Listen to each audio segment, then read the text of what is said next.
তাহলে ক্লাস 11 বাংলা ডাকাতের মালিক আছেন সতীনাথ ভাদুড়ী।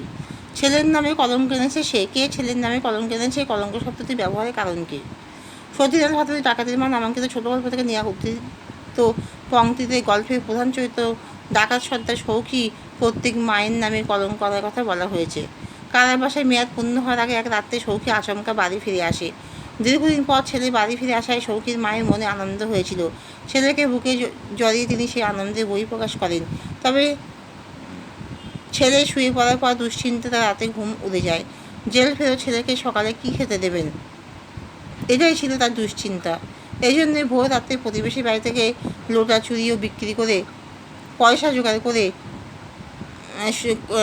প্রতিবেশী বাড়ি থেকে লোটা চুরিও বিক্রি করে পয়সা জোগাড় করে সৌখীর মা।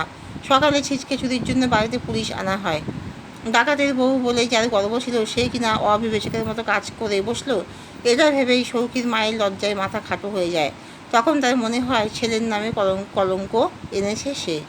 সৌখীর মায়া একসময় বিশ্বাস করতো ডাকাতি করা তার স্বামী পুত্রের হকের পেশা, সে তো মরদের কাজ, গর্বের জিনিস। সৌখীও তার কাজের জন্যই এতটাই অহংকারী ছিল যে জেলে ছিচকে চোরের সঙ্গে বাক্যালা পর্যন্ত করতো না। স্বামী ছেলের এই উঁচু মাথা তার দোষে কালিমালিপ্ত হলো বলেই কলঙ্ক শব্দটি ব্যবহৃত হয়েছে।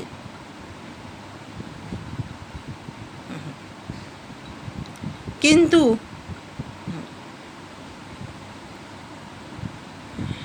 আজ যে ব্যাপার অন্য কোনো দিন, অন্য ব্যাপারে পরিচয় দাও।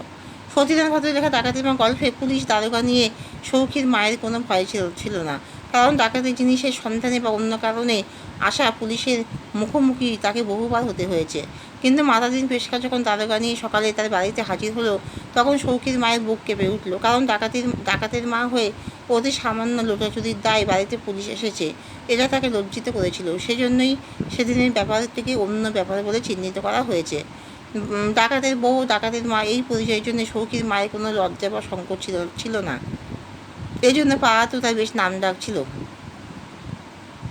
তবে সৌখীর জেলে যাবার পরই সংসারের চাকাটা অন্যদিকে ঘোরে। অভাবের কারণে নাতিসহ বউকে বাপের বাড়ি পাঠাতে বাধ্য হয়। এদিকে বহুদিন পর আচমকা জেল থেকে ছাড়া পেয়ে সৌখী বাড়ি আসায় অন্য দুশ্চিন্তা দেখা দিল।